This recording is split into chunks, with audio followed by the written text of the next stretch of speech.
of the words involuntary and celibacy. It's crazy. It doesn't make any sense. The term was originally coined by a female Canadian college student. She called it Lana's Involuntary Celibacy Project, and it was meant to be a space where she could talk about her own sexual inactivity. An open forum where people of all genders could talk about their experiences. It was meant to be a supportive, open forum for people who didn't have sex for various reasons due to disability, trauma, deep-seated insecurities, social anxiety. This word was co-opted by men online into what it is today. And so this community is overwhelmingly young, cisgender white men who define themselves as unable to find sexual or romantic partnership.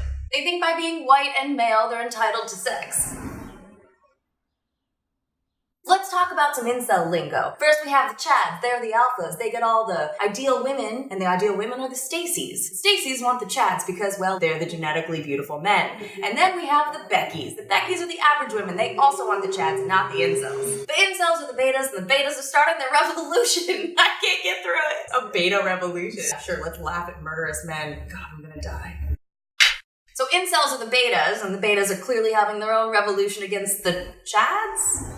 And the Stacys, because they hate the Stacys, because they don't want the incels. But they also love the Stacys. But they also love the Stacys. So they're kind of contradicting themselves, aren't they?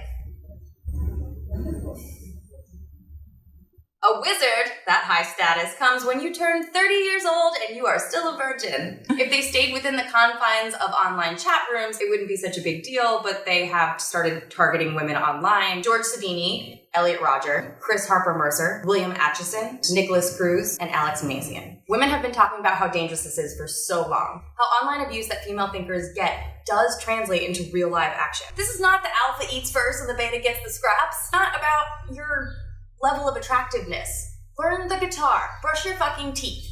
It's probably about your personality. Look at that first. Work on that. Drink coffee.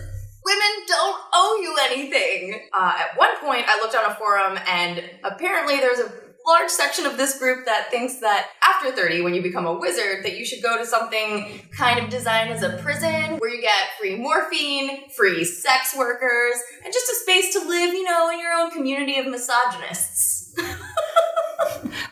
sure. As a taxpayer, that sounds like where I want to spend my money. Absolutely, 100%. Women are not a commodity to be dealt over the population. You have not been dealt some injustice. It is totally understandable that people feel like they're being left out of something if they haven't had sex or a romantic partnership. It's a huge part of life. I get that. But your response to that shouldn't be to go online and harass people or go out in real life and murder someone. All people are deserving of love, but not entitled to it, because sex is about two consenting adults.